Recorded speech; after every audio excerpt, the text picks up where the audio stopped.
अब defence exam crack करना हुआ और भी आसान। त्रिशूल डिफेंस एकेडमी लेकर आए हैं बिल्कुल ही एडवांस लर्निंग ऐप। तो आज ही ज्वाइन करें और स्टार्ट करें अपनी ऑनलाइन क्लासेस।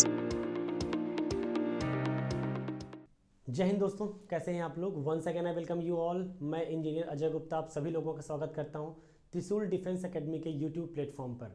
दोस्तों कैसे हैं, आशा करता हूं आप जहां भी होंगे स्वस्थ होंगे। I hope you are doing well.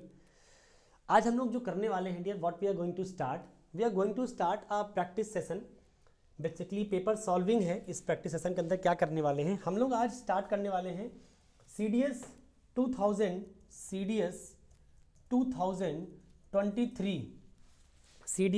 2023 first का पेपर सॉल्विंग आज हम करने जा रहे हैं। जी हाँ, बिल्कुल आपने सही सुना, हम लोग आज पेपर सॉल्विंग करने जा रहे हैं। किसका? CDS 2023 फर्स्ट पेपर का। तो अगर आपने सीरीज पेपर दिया था पहले कभी, तो आज आइए आपके साथ हम सोल्यूशन करते, कैसे किन क्वेश्चंस को कैसे करना था, क्या इसके अंदर लॉजिक्स थे, क्या समझना था। आइए फटाफट हम स्टार्ट करते हैं। ये पहला सवाल है CDS के पेपर का, जिसमें आपको बताना था अंडरलाइन पार्ट की parts of speech. Underlined part की parts of speech, like this underline part है, इसकी पार्ट्स ऑफ स्पीच बतानी है। इसको इंग्लिश में कहते हैं डियर पार्सिंग। क्या कहते हैं? पार्सिंग कहते हैं। पार्सिंग का मतलब होता है अंडरलाइन पार्ट की पार्ट्स ऑफ स्पीच को मेंशन करना, उसको बोलते हैं पार्सिंग, राइट। तो जैसा लिखा हुआ है, the artist pranced around the stage singing enthusiastically. Enthusiastic का मतलब होता है बहुत उत्साह के साथ। प्रेंस का मतलब उछल कूद करना, बहुत ज़्यादा घूमते रहना स्टेज के चारों। जैसे जो अच्छे सिंगर होते हैं वो एक जगह खड़े होकर नहीं गाते हैं, वो पूरे ऑडियंस के बीच में जाते रहते हैं, राइट। उससे ऑडियंस क्या होती है, वो अट्रैक्ट होती है। अच्छा, बताना है पार्ट्स ऑफ स्पीच। मुझे लगता है कि ये सवाल डिस्कस करने लायक तो है भी नहीं, मतलब ये तुमको खुद ही पता लग गया होगा कि बेटा सब्जेक्ट के बाद क्या आता है? वर्ब आता है। वर्ब के बाद क्या आता है? ऑब्जेक्ट आता है। ऑब्जेक्ट के बाद क्या आता है? Other word. ये जुमा सेंटेंस में चार चीज़ें होती हैं। इसके बाहर ना तो आज तक सेंटेंस में कुछ देखा होगा आपने, और ना वास्तव में कुछ होता है। सेंटेंस में जुमा सिर्फ चार चीज़ें होती हैं, 1 2 3 एंड 4। इसके अलावा कभी भी सेंटेंस में कुछ और नहीं होता, याद रखिएगा।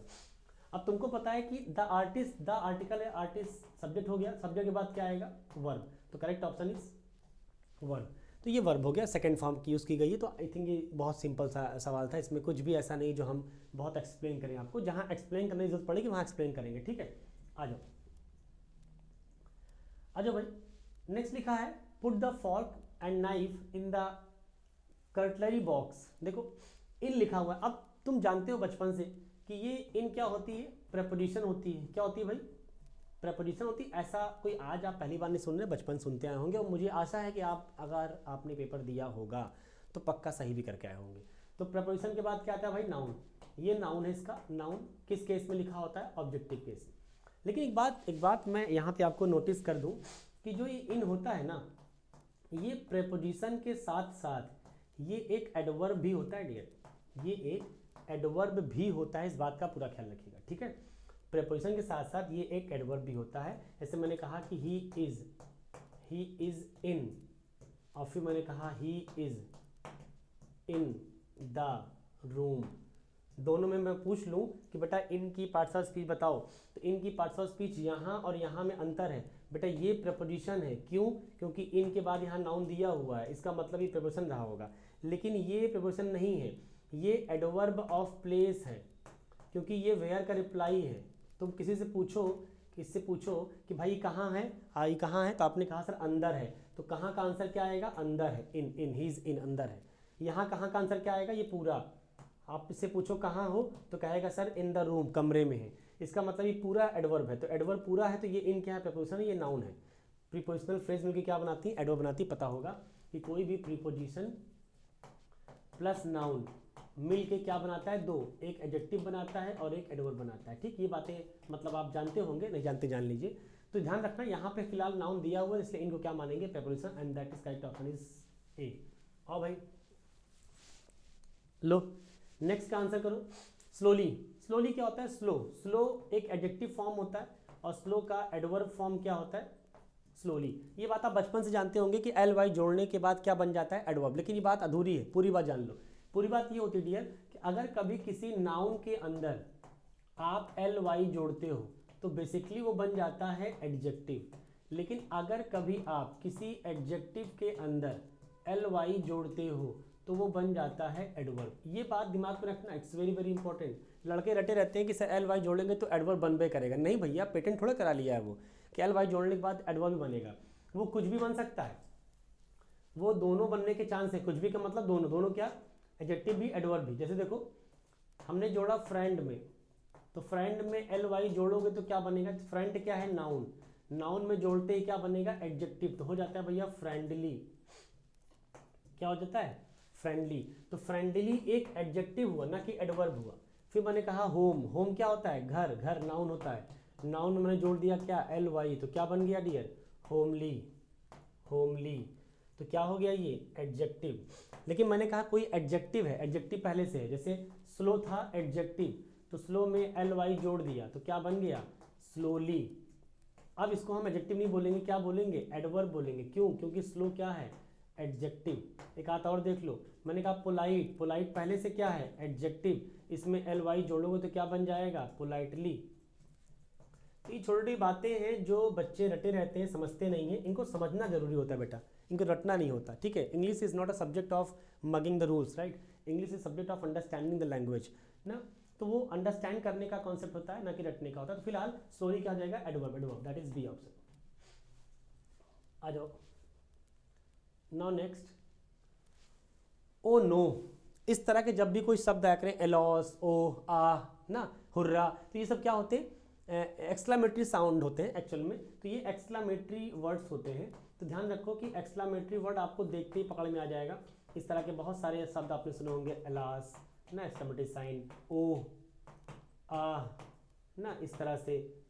तो इस तरह से बहुत सारे वर्ड आपने सुने, वही लिखा हुआ है oh no, that is interjection. तो एक्सक्लामेटरी वर्ड किस में जाते हैं, इंटरजेक्शन में जाते हैं, राइट। ये आपकी सडन फीलिंग को एक्सप्रेस करते हैं। लिखा है they are all going to attend the function. They, अब दे क्या है, आर के पहले लिखा है, वर्ब के पहले जो भी लिखा होता है, आर क्या है, वर्ब है, और वर्ब के पहले जो भी नाउन या प्रोनाउन तुम यूज करोगे वो क्या काम करेगा, केवल और केवल सब्जेक्ट का। ये बात ध्यान रखना, वर्ब के पहले जिन नाउन या प्रोनाउन का इस्तेमाल करते हो वो क्या कहलाते हैं, सब्जेक्ट। और वर्ब के बाद जिन भी नाउन या प्रोनाउन का इस्तेमाल करते हैं वो क्या कहलाते हैं, ऑब्जेक्ट। तो यहाँ पे तुम आर के पहले लिखे हो, वर्ब के पहले, और दे क्या होता है, प्रोनाउन, तो क्या काम कर रहा है, सब्जेक्ट का। तो आंसर क्या हो जाएगा, सी, सी। बचपन से पता है आपको सारी चीज़ें, बहुत आसान पूछ लिया है। सीडीएस का पेपर बहुत टफ, इस बार पूछा नहीं, पूछना चाहिए था बट पूछा नहीं। देखो, the sun shone through the dull grey clouds. Clouds, cloud से हमने कहा कि ये मार्कर है, मार्कर मैंने कहा it's a beautiful, beautiful white marker, ये लिखा है। देखो कई बार क्या होता है, आपको पता होना चाहिए कि नाउन के बगल एक नहीं एक से ज़्यादा एडजेक्टिव लगा सकते हैं। एक नहीं एक से ज़्यादा का मतलब 2, 3, 4, 5 एडजेक्टिव्स आ सकते हैं। देखो ये वाइट भी बता रहा है इसी मार्कर को, और ब्यूटीफुल बता रहा है इसी मार्कर को। मार्कर ही ब्यूटीफुल है और मार्कर ही वाइट है। वैसे ही क्लाउड ही ग्रे है और क्लाउड ही डल है, राइट। तो ये जो डल और ग्रे दोनों लिखा हुआ है, दो के दोनों इसी के बारे में बता रहे हैं, इसी नाउन के बारे में। तो ये भी एडजेक्टिव है और ये भी एडजेक्टिव है। तो correct option is D, D. आ जाओ नेक्स्ट, लिखा है the principal is presiding over the meeting. देखो फिर से, ओवर क्या हो जाएगा भाई, प्रेपोजिशन, प्रेपोजिशन। क्यों, क्योंकि प्रेपोजिशन के बाद क्या आता है, अपना नाउन। मीटिंग क्या हो गया डियर, नाउन। तो नाउन हो गया तो ओवर क्या रहा होगा, प्रेपोजिशन रहा होगा, एंड दैट इज डी। बड़ा आसान है, मतलब बहुत फुटकर एग्जाम्पल्स हैं जो आप पहले भी जानते होगे, समझते होगे, बड़े आराम से इनको आप कर सकते थे। एक आज जरा आंसर आप करिए, cash machines permit people to withdraw money at any time. Permit, permit, permit is verb. देखो ये लॉक में हो रहा है, आ जाओ। कैश मशीन्स, ये क्या होगा, सब्जेक्ट। सब्जेक्ट के बाद क्या आता है, वर्ब सिखा चुका हूँ। सब्जेक्ट के बाद वर्ब, वर्ब के बाद ऑब्जेक्ट, ऑब्जेक्ट के बाद अदर वर्ब। तो देखो बेटा ये सब्जेक्ट हो गया कैश मशीन्स, तो कैश मशीन के बाद क्या आएगा, वर्ब। परमिट, परमिट मतलब अलाउ करना, किसी को परमिशन देना, and that is correct option is A. Cash machines permit people to withdraw money at any time. भाई कैश मशीन पे जाते हो, एटीएम पे, एटीएम पे आप कभी भी लाइन लगाकर अपना पैसा निकाल सकते हो बिना बैंक गए, राइट। तो बड़ा सिंपल सा सवाल था। आ जाओ, लिखा है the novel is loosely based on his childhood in England. देखो लूजली बेस्ड का मतलब एडजेक्टिव, बेस्ड का मतलब क्या हुआ एडजेक्टिव। तो एडजेक्टिव जिस प्रकार से नाउन के पहले जो आता है उसको एडजेक्टिव बोलते हैं, उसी प्रकार से एडजेक्टिव के पहले जो आता है उसको एडवर्ब बोलते हैं। ये बात आपको पता होनी चाहिए कि an adverb can qualify, adverb can qualify verb, adjective and another adverb. ये बातें मैंने क्लास के अंदर डियर पढ़ा रखी है। यूट्यूब के ऊपर भी कुछ वीडियोस पड़े हुए हैं मेरे, जाके फंडामेंटल के कुछ वीडियोस देखिए भैया, बेसिक्स ऑफ लैंग्वेज करके वीडियोस होंगे मेरे, जाके देखिए बढ़िया से, आपको अच्छा लगेगा कि एडवर्ब केवल वर्ब को क्वालिफाई नहीं करता, एडजेक्टिव को भी करता है और अनदर एडवर्ब को भी करता है, राइट। तो ये लूजली किसको कर रहा है, बेस्ड को कर रहा है। बेस्ड क्या है एडजेक्टिव, तो ये क्या हो जाएगा एडवर्ब। वैसे भी समझ लो लूज जो वर्ड होता है ये एडजेक्टिव होता है, इसमें एल वाई जोड़ दोगे तो क्या बन जाएगा एडवर्ब बन जाएगा, क्योंकि तुमको पता है कि एडजेक्टिव में एल वाई जोड़ते एडवर्ब बन जाता है, and that is B option. आओ भाई next, since children have so much homework to do there playing is very limited. Again देखो there, there there is what, there एक पॉजिटिव एडजेक्टिव है। ऐसे पॉजिटिव एडजेक्टिव आप बहुत जानते होंगे, 2000 में लिख दे रहा हूँ, माई, हिज, हर, योर, आवर, ये सब क्या है, ये सब पॉजिटिव एडजेक्टिव है। इनके बाद क्या आएगा नाउन आएगा। आप क्या बोलोगे her teacher, his teacher, my teacher, their teacher, your teacher, our teacher. इनके बाद एक नाउन बोलना ही पड़ेगा। देखो our house, your house, their house, my house, his house, her house, इनके बाद एक नाउन आएगा। पॉजिटिव एडजेक्टिव हमेशा किसी न किसी नाउन के ही पहले आते हैं, बिना नाउन के नहीं आते। तो देयर लिखा है तो देयर एडजेक्टिव है, इसका मतलब इसके पहले जो आया होगा बाद में ये नाउन ही रहा होगा, बिकॉज नाउन के साथ ही आता है ये। तो प्लेइंग क्या रहा होगा noun, and that is correct option is noun.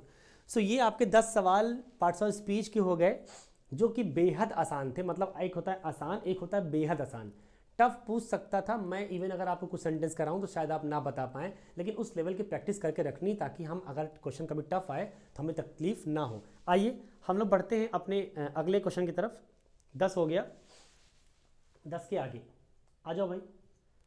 ये कुछ फिलर्स हैं, ये कुछ फिलर्स हैं, इनको भी आपको करना है। आ जाओ भाई, इनको भी हम लोगों को करना है। आइए फटाफट करते हैं। Another version of the play based on the text was री enacted successfully. Enacted and re enacted, सुनना, कोई चीज़ इनैक्ट करना एंड री इनैक्ट करना, मतलब वापस से उसको परफॉर्म करना। कोई चीज़ एक्ट में लेके आना, उसको फिल्माना, बोलते नहीं कि फिल्माया गया है, ये गाना फला हीरोइन के ऊपर फिल्माया गया है, इनैक्ट करना उसके ऊपर। तो कह रहा है कि another version of the play, जो नाटक था उसका जो दूसरा वर्जन था, another version based on the text, based on the text, जो टेक्स्ट के ऊपर बेस्ड था, वॉज री इनैक्टेड। इसका मतलब एक बार पहले किया गया होगा, लेकिन अब क्या कह रहा है री इनैक्टेड, फिर से किया गया successfully after the prosecution. Prosecution का मतलब जो मुकदमे चल रहे थे, इसका मतलब जो पहले आपने टेक्स्ट बनाया होगा उसके ऊपर कहीं ना कहीं किसी ने मुकदमा चला दिया होगा। इसका मतलब आपने नाटक में ऐसा कुछ दिखा दिया होगा जो किसी धर्म जाति विशेष के ऊपर हो गया होगा, इसलिए किसी ने FIR करवा दिया होगा, तो प्रोसिक्यूशन चला, मतलब मुकदमा चला। एंड इवेंचुअल, इवेंचुअल क्या है डियर एडजेक्टिव, देखो पता लग गया, इवेंचुअल एडजेक्टिव है। और इवेंचुअली देखो इवेंचुअल एडजेक्टिव है, LY जोड़ दोगे तो क्या बन जाएगा डियर इवेंचुअली, तो समझना ये एडवर्ब हो जाएगा।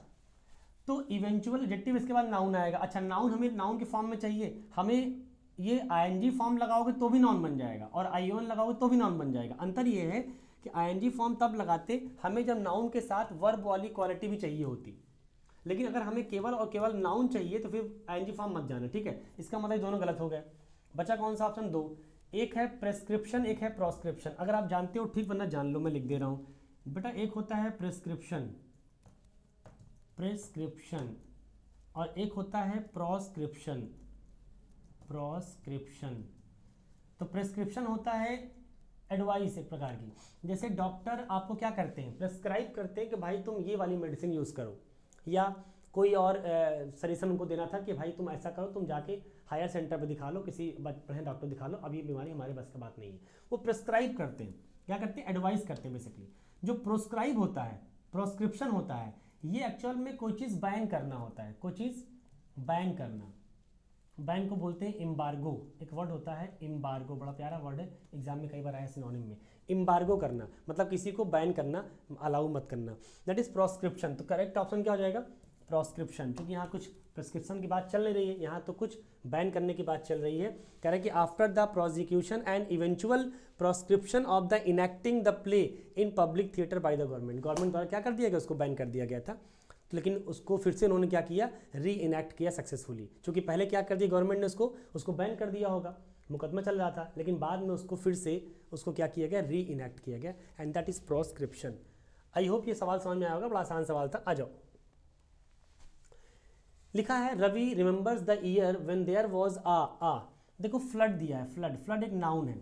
अब तुमको पता है कि नाउन के पहले फिलर दे रहा है, नाउन के पहले फिलर दे रहा है, इसका मतलब नाउन के पहले कुछ अगर आता है तो क्या होता है बेटा, वो एडजेक्टिव। ये सब बातें ऐसी है ना जो ग्रामर के नियम पढ़ने से नहीं आएंगी, ग्रामर की अंडरस्टैंडिंग मतलब टर्म की अंडरस्टैंडिंग से आएंगी, कि लड़का जानता हो एडजेक्टिव कहाँ लगाते हैं और लड़का जानता हो नाउन कहाँ लगाते हैं, तो वो समझ जाएगा। वरना नियम तो तुमने बहुत रटे होंगे भाई साहब, नियम तो कुछ होता ही नहीं है, ठीक है। तो नाउन के पहले, जिसको शंका हो, मैं फिर बोल रहा हूँ, जो मेरी बात से असहमत हो रहे हो कि सर मैं तो नियम से ही पढ़ा हूँ और मैं अपवाद से ही पढ़ा हूँ, मतलब रूल भी पढ़े हैं आप, और आप कहते हैं सर मैं अपवाद भी पढ़ा हूँ, और आप ये भी कहते हो कि सर मैं ये मानता हूँ कि बिना नियम और बिना एक्सेप्शन अपवाद के इंग्लिश पढ़ी नहीं जा सकती, पढ़ाई नहीं जा सकती। तो मेरा आप लोगों से डियर आग्रह है, विनम्र निवेदन है, इल्तिजा है और चैलेंज भी है कि आप मेरे सामने जितने भी आपके अपवाद हैं, अपवाद जितने भी आप जानते हो, आप वीडियो के कमेंट बॉक्स में जाके कमेंट करिए कि सर ये फला अपवाद है। अब आप बताइए कि क्या इसमें कोई लॉजिक है, क्या इसमें कोई कॉन्सेप्ट है। तो मैं प्रॉमिस करता हूँ उस लॉजिक को, उस कॉन्सेप्ट के आपके सामने एक वीडियो बनाऊंगा और उस वीडियो में दिखाऊंगा कि डियर देखो ये लॉजिक थी और ये कॉन्सेप्ट था, ये आपकी जानकारी की कमी थी, इसलिए आपने इसको क्या मान लिया, नियम और अपवाद।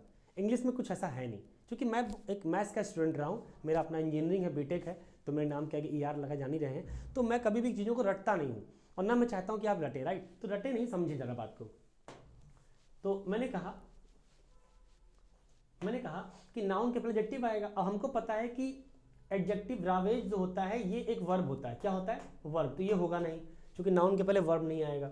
अच्छा, सेलुब्रियस का मतलब अगर आप जानते हो ठीक है, वरना जान लो। सेलुब्रियस जो वर्ड लिखा हुआ है बेटा, सेलुब्रियस का मतलब होता है something which is healthy, something which is healthy. Healthy का मतलब कंड्यूसिव, जो सहायक हो आपके लिए, अच्छी हो, फायदेमंद हो। याद कैसे करना है, ऐसे याद कर लो। सेलुब्रियस, सल्लू भाई, सल्लू भाई किसको बोलते हो फिल्म इंडस्ट्री में, सलमान खान को। सलमान खान 60 साल का है फिर भी आज कैसा है, हेल्दी है। तो सेलुब्रियस याद कर लो सल्लू भाई से, सेलुब्रियस सल्लू, सेलुब्रियस सल्लू, सल्लू भाई कैसे, हेल्दी है।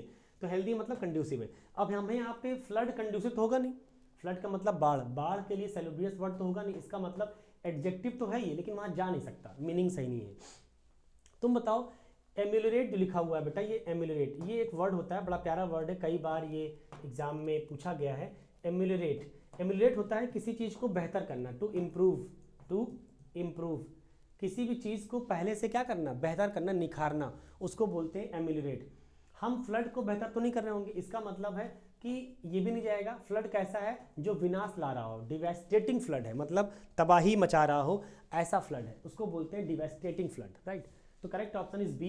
तो चूंकि ये जाता ना वर्ब है, ये जाता ना मीनिंग इसकी गलत है, ये भी मीनिंग गलत है, तो ये मीनिंग वाइज गलत हो गए, ये पार्ट्स ऑफ स्पीच वाइज गलत हो गया। तो करेक्ट ऑप्शन इज बी। आ जाओ भाई next. 13, Davis is not sure whether he should के बाद मॉडल, मॉडल याद रखो बेटा, मॉडल के बाद आने वाली वर्ब हमेशा फर्स्ट फॉर्म में होती है, हमेशा फर्स्ट फॉर्म में होती है। तो पहले तो ये गलत हो गया, ये सिंगुलर फॉर्म है, ये गलत हो गया, सेकंड फॉर्म है, बचा 2 ऑप्शन, ये भी दोनों फर्स्ट फॉर्म में है। अब ये गलत इसलिए हो जाएगा ए वाला, बिकॉज स्टे एक इंट्रांजिटिव वर्ब है, स्टे एक इंट्रांजिटिव वर्ब है। इंट्रांजिटिव वर्ब का मतलब स्टे के आगे हमेशा एक प्रीपोजिशन आती है, दैट इज एट।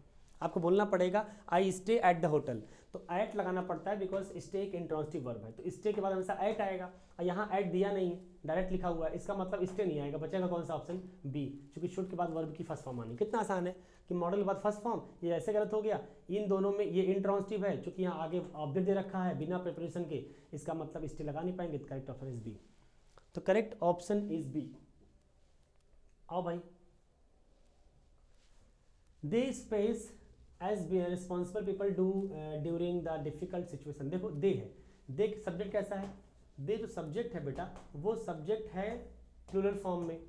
अगर कोई सब्जेक्ट अगर प्लूरल फॉर्म में है तो यस या यस तो नहीं आएगा, इसका मतलब ये तो गलत है। वर्ब की आईएनजी फॉर्म बिना बी के नहीं आती। याद रखो कि वर्ब की आईएनजी फॉर्म कहीं पर अगर लगाना होता है बेटा तो इसके पहले बी की फॉर्म जरूर रहती है। बी का मतलब is am are was were, right. तो ये भी नहीं आएगा डायरेक्टली, सब्जेक्ट के तुरंत बाद आईएनजी फॉर्म नहीं आती, तो ए और सी गलत हो गया।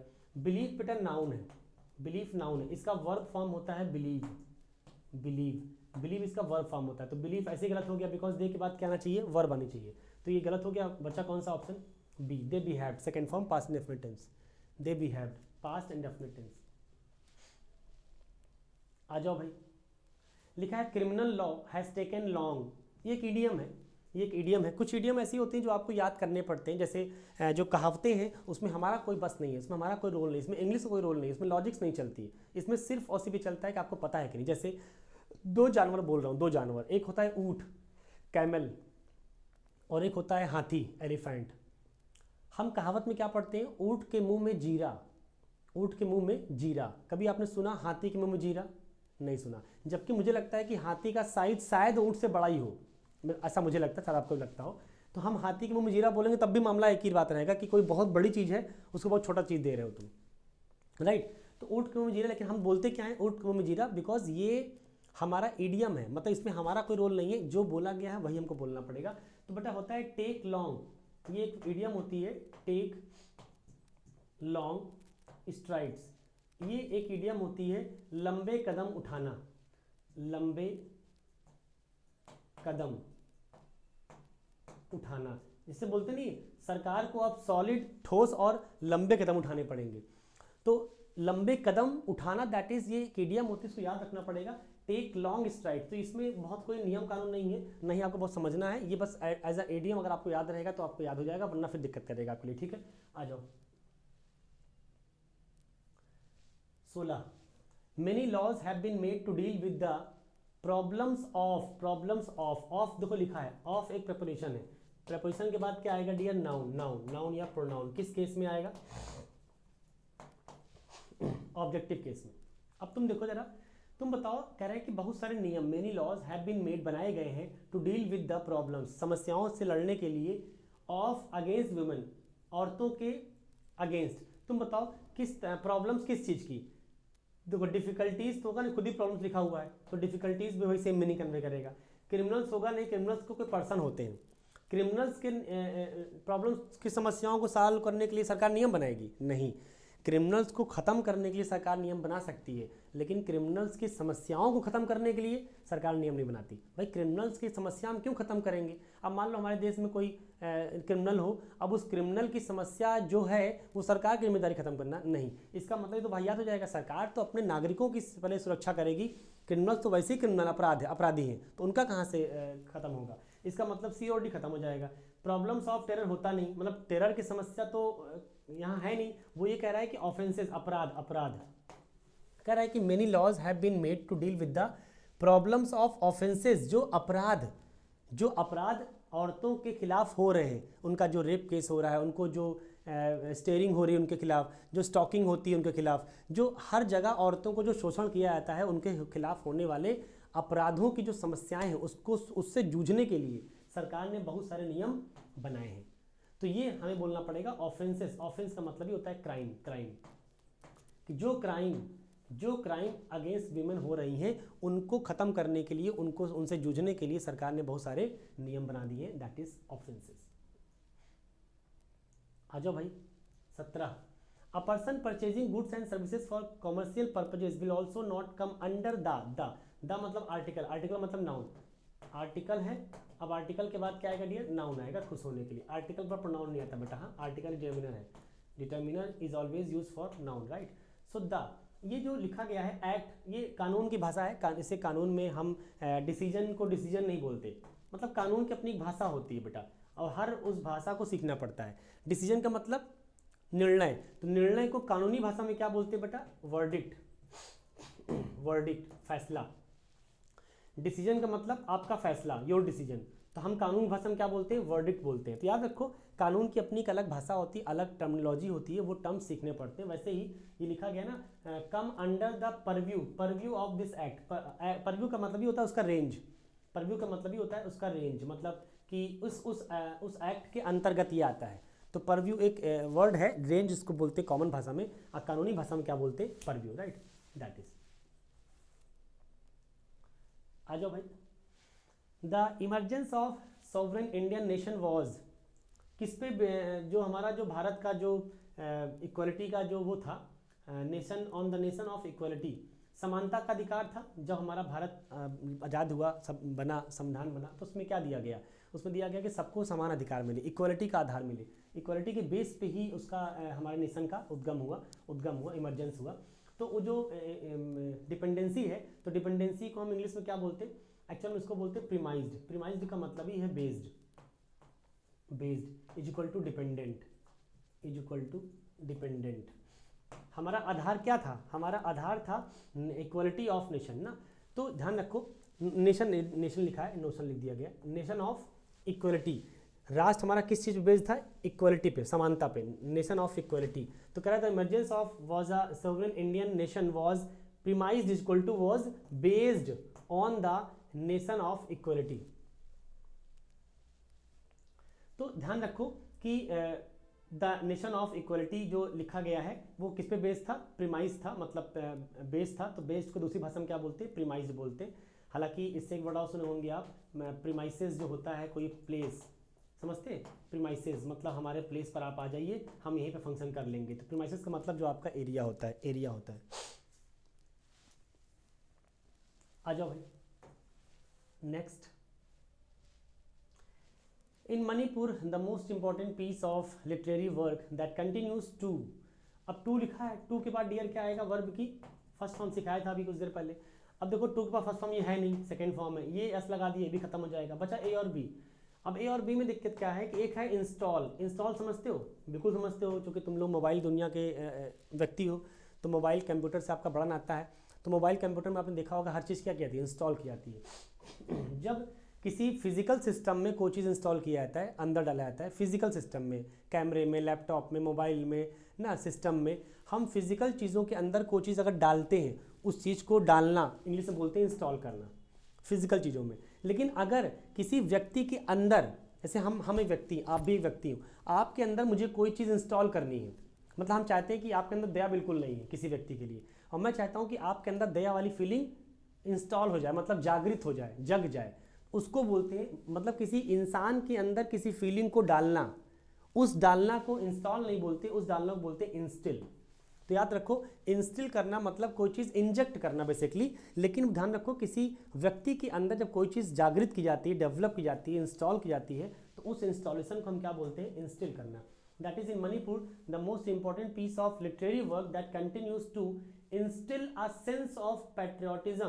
देशभक्ति की भावना को क्या करना है, इंस्टिल करना है, जागृत करना है। इज ये लिखा है परवा, जो ये मणिपुर के जो मामला था, इसमें most important piece of literary work क्या था, ये करना था कि उनके अंदर क्या डेवलप कर दें, हम पैट्रियोटिज्म डेवलप कर दें, देशभक्ति की भावना डेवलप कर दें। आ जाओ नेक्स्ट लिखा है dear, women's autobiographies in the post independence period can be seen as जो मतलब भारत के आज़ाद होने के बाद जो वीमेंस की जो ऑटोबायोग्राफीज आई है वो क्या है, इनके मतलब इनके लिटरेरी इंटरेस्ट का हम क्या माने उसको, लिटरेरी इंटरेस्ट का डिपेंडेंस माने, एविडेंस माने, इंस्टेंस माने, सब्सिस्टेंस माने। तो फिर सिंपल सी बात है एविडेंस मानेंगे।